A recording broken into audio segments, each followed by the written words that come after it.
ఒక exclusive news చూద్దాం. Cyber నేరగాళ్లు రూటు మార్చారు. నిన్న మొన్నటి వరకు బ్యాంక్ మేనేజర్లు అంటూ ఫోన్లు చేసిన కేటుగాళ్లు ఇప్పుడు ఏకంగా సీఎంలు ఎమ్మెల్యేల అవతారం ఎత్తుతున్నారు. విశాఖలో జరిగిన ఘటనే దీనికి సజీవ సాక్ష్యం. ఓ భూ వివాదంలో ఉన్నటువంటి వ్యక్తికి ఏకంగా సీఎం చంద్రబాబు ఫోటో వాయిస్తో వాట్సాప్ వీడియో కాల్ చేశారు. ఆర్టిఫిషియల్ ఇంటెలిజెన్స్ మాయాజాలంతో అచ్చుగుద్దినట్లు బాబు గొంతుతోనే మాట్లాడించి సమస్య పరిష్కరిస్తామంటూ 80,000 గుంజేశారు. తీరా పని కాకపోవడంతో బాధితుడు పోలీసులను ఆశ్రయించడంతో ఈ హైటెక్ ఏఐ స్కామ్ వెలుగులోకి వచ్చింది.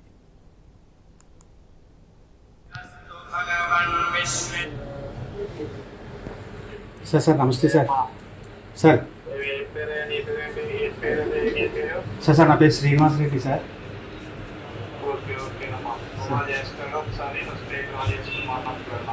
సార్ సార్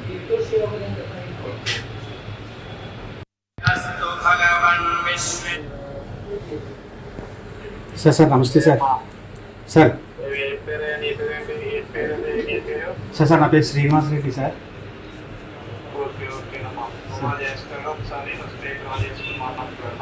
సార్ సార్ మరోవైపు కృష్ణా జిల్లా గుడివాడలో ఇంకో నయా దందా తెరపైకొచ్చింది. హలో, ఎమ్మెల్యే ఆఫీస్ నుంచి మాట్లాడుతున్నాం. రేపు పార్టీ మీటింగ్ ఉంది. 1500 మందికి బిర్యానీ కావాలి అంటూ క్యాటరింగ్ ఫంక్షన్ హాల్స్ వాళ్లకు ఫోన్స్ చేస్తున్నారు. జీఎస్టీ బిల్లుల కోసం ముందుగా కొంత అమౌంట్ పంపాలంటూ క్యూఆర్ కోడ్లు పంపి అందిన కాడికి దోచేస్తున్నారు. కట్ చేస్తే అసలు విషయం తెలుసుకునే ఎమ్మెల్యే పిఏ ఫోన్ చేసి నిలదీస్తే నాకు జైలు కొత్త కాదు, 25,000 ఇస్తే మీ నియోజకవర్గంలో ఫోన్లు ఆపేస్తా అంటూ కూడా ఎదురు బెదిరింపులకు దిగుతున్నాడు ఈ సైబర్ క్రిమినల్.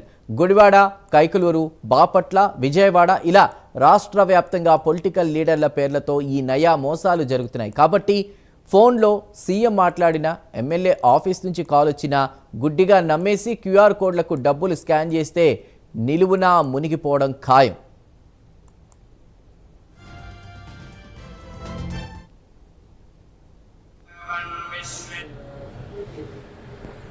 సార్ సార్ నమస్తే సార్. సార్ సార్ సార్ నా పేరు శ్రీనివాస్ రెడ్డి సార్. ఏపీలో నెలకొన్న ఈ ఫోన్ కాల్ స్కామ్స్కి సంబంధించిన పూర్తి సమాచారాన్ని మా అసోసియేట్ ఎడిటర్ వాసు అందిస్తారు. వాసు, ఒక చోట సీఎం పేరుతో ఏఐకి సంబంధించిన కాల్స్, మరో చోట ఎమ్మెల్యే ఆఫీస్ నుంచి అంటూ కాల్స్. సో ఎలా చూడాలి దీన్ని అడ్డుకట్ట ఎలా వేయాలి? చందు, ఈ సైబర్ నేరగాళ్ళ ఆగడాలు రోజు రోజు కూడా పెరిగిపోతున్నాయి. మొన్నటి వరకు కూడా బ్యాంక్ మేనేజర్లు లేకపోతే ఇతర కాల్స్ చేసి మోసం చేసినటువంటి వీళ్ళు, ఓటీపీల ద్వారా మోసం చేసినటువంటి వీళ్ళు ఇప్పుడు తాజాగా రాజకీయ నాయకులతో మార్గాన్ని ఎంచుకున్నారు. ఉదాహరణ, ఎంతో విద్యావంతులు ఎక్కువ ఉండే విశాఖ నగరంలోనే ఇటువంటి మోసపోయే పరిస్థితి ఏర్పడటం దౌర్భాగ్యం అని చెప్పొచ్చు. మనం చూడొచ్చు, ఇప్పుడు విజులు కూడా చూసాం. విశాఖ చెందినటువంటి శ్రీనివాస్ రెడ్డి అని, పైగా అతను ఎక్స్ ఆర్మీ. అతను ఎలా నమ్మాడు ఏంటో కూడా అర్థం కాని పరిస్థితి. ఒక మాజీ ఎమ్మెల్యే తాలూకా నుంచి ఫోన్ చేసి ఇతనికి ఉన్న ల్యాండ్ ఇష్యూలో సంబంధించి ఫేస్బుక్లో పెడితే మాజీ ఎమ్మెల్యే ఫోన్ చేసి మీ సమస్య లోకేశ్వర్కి వెళ్ళింది, లోకేష్ పరిష్కరిస్తారు, మీరు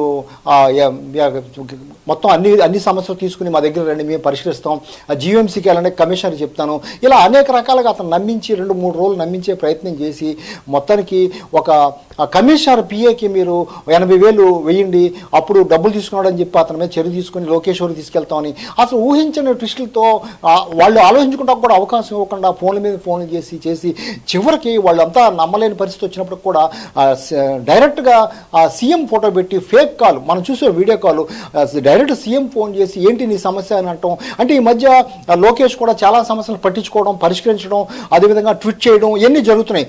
ఈ ఇతను కూడా శ్రీనివాస్ రెడ్డి కూడా అదేవిధంగా నమ్మి వాళ్ళకి డబ్బులు ఇవ్వడం జరిగింది. అదేవిధంగా కృష్ణా జిల్లాలో కూడా మనం చూసాం, ఎమ్మెల్యే ఆఫీస్ నుంచి అని చెప్పి క్యాటరింగ్ ఉందని చెప్పి కూడా భారీ క్యాటరింగ్ ఉంది, బిల్లుకి సంబంధించి జీఎస్టీ మీరు చెల్లించడం చేయడం, తిరిగి బెదిరించడం, ఇలాగ అంటే విచ్చలవిడి. అంటే పోలీసులు ఏం చేయలేకపోతున్నారు, రాజకీయ నాయకులు ఏం చేయలేకపోతున్నారు, వీళ్ళని పట్టుకోలేని పరిస్థితి ఏర్పడుతుంది. మనం ఇప్పుడు చూస్తే డిజిటల్ అరెస్టులు కూడా చాలా ఎక్కువైపోయినాయి. దాని మీద అవగాహన కల్పిస్తూ ప్రభుత్వం అవ్వచ్చు, సినిమా ఆర్టిస్టులు అవ్వచ్చు, వీళ్ళందరూ కూడా అవగాహన కల్పిస్తూ అనేక షార్ట్ ఫిల్మ్ కూడా చేస్తున్నారు. గతంలో ఓటీపీల ద్వారా ఓటీపీ చెప్పండి, మీ ఆధార్ కార్డు ఇదైపోయింది, లేకపోతే మీ బ్యాంక్ అకౌంట్ క్లోజ్ అయిపోతుందని ఆ విధంగా చేశారు. ఇప్పుడు నయా దందా అంటే ఇక ఏఐ ద్వారా వీడియోని, అంటే ఎవరి వీడియోనని ఎవరిని ఏమైనా చేయొచ్చు, ఫోటో ఉంటే మనం చేయొచ్చు అని తెలుసుకున్నటువంటి ఈ సైబర్ నేరగాళ్ళు కొత్త దందా మొదలెట్టారు. రాజకీయ నాయకుల పేర్లతో ఆ ఆఫీసులకు కానీ లేకపోతే వాళ్ళకి కానీ ఫోన్ చేసి బెదిరించే పరిస్థితి కనిపిస్తుంది. ఈ విధంగా జరుగుతుంటారు. పొద్దున్న అంటే విద్యావంతులు, ఎక్స్ ఆర్మీ లేదా బాగా చదువుకున్న వాళ్ళు మోసపోతుంటే సామాన్యుల పరిస్థితి ఏంటి? దీనికి అడ్డుకట్టలేదా అంటే పోలీసులు కూడా ఏం చేయలేని పరిస్థితి ఏర్పడుతుంది. నేరం జరిగిపోయాక వాళ్ళని పట్టుకోలేని పరిస్థితి ఏర్పడుతుంది. తర్వాత వాళ్ళు ఎక్కడ దొరకట్లేదు. లొకేషన్లు కానీ ఫోన్లు కానీ స్విచ్ ఆఫ్ చేసి ఇతర రాష్ట్రాల్లో నుంచి ఆపరేట్ చేయడం కానీ ఇలా జరుగుతుంది. ఇటువంటి కేసుకు సంబంధించి మనం చూస్తే 80% కోట్లాది రూపాయలు పోగొట్టుకున్నారు తప్ప చాలా తక్కువ రికవరీ అయిన దాఖలాలు కూడా కనిపిస్తున్నాయి. ఇదే విధంగా కనుక కొనసాగితే అమాయకమే చాలామంది బలైపోయే పరిస్థితి ఉంది.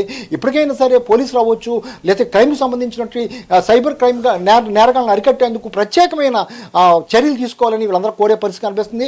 విశాఖలో మోసపోయినటువంటి అతనైతే నిన్న ప్రైమ్ లైన్తో కూడా ఎక్స్క్లూజివ్ చెప్పడం జరిగింది. ఈ విధంగా ఏ విధంగా జరిగింది పోచుకూర్చున్నట్టు చెప్పడం జరిగింది. మరి మీరు ఎక్స్ ఆర్మీ కదా, అది మీరు ఎలా మోసపోయారంటే ఆయన నమ్మించే విధానం, మాట్లాడే విధానం, ఆ ఫోన్లు కూడా దేవినేని ఉమా వాయిస్తాను లేదా పల్లా శ్రీనివాస్ పేరు చెప్పడం, ఆ నెంబర్లు కూడా కరెక్ట్గా ఇవ్వడం, చాట్ చేసినవి పెట్టడం, ఇవన్నీ కూడా నమ్మే విధంగా మోసం చేసే పరిస్థితికి తీసుకొచ్చారు. చివరికి సీఎం ఫోన్ చేసినట్టు కూడా ఒక్కసారి ఆలోచించి సీఎం ఎవరైనా వీడియో కాల్ చేస్తారని ఆలోచిస్తే మనకు అర్థమవుద్ది. కానీ ఆయన భ్రమలో పడిపోయి, ఆ ట్రాప్లో పడిపోయి మొత్తం మోసపోయే పరిస్థితి అవుతుంది. ఇది చిన్నదే అవ్వచ్చు కానీ లక్షలాది రూపాయలు విశాఖలో, గాజువాకలో కానీ, పెందుర్తిలో కానీ చాలా ప్రాంతాల్లో లక్షలాది రూపాయలు పోగొట్టుకున్న వాళ్ళు కూడా ఉన్నారు. వీళ్ళందరూ కూడా విద్యావంతులు, మళ్ళీ రిటైర్డ్ ఆర్మీ వాళ్ళు, లేకపోతే విద్యావంతులు, విద్యాశాఖలో పనిచేసిన వాళ్ళు, చాలా ఉన్నత శాఖలో ఉన్నవాళ్ళు, పనిచేసిన వాళ్ళు ఈ విధంగా మోసపోయే పరిస్థితి కనిపిస్తుంది. ఈ మధ్య డిజిటల్ అరెస్టులు కొంతవరకు తగ్గినప్పుడు కూడా అవగాహన పెరిగి ఈ విధంగా అంటే ఏఐ ద్వారా పొలిటికల్గా వాళ్ళ పేరు చెప్పి మోసం చేసే మోసాలు ఎక్కువైపోయినాయి. ఇప్పటికైనా ప్రజలుగానే అప్రమత్తంగా ఉండాలి. పోలీసులు కూడా వాళ్ళని ఎడ్యుకేట్ చేసే విధంగా, అవగాహన కల్పించే విధంగా మరిన్ని చర్యలు చేపట్టాలని కూడా అందరూ కోరే పరిస్థితి కనిపిస్తుంది. Chandu. Right Vasu, thank you.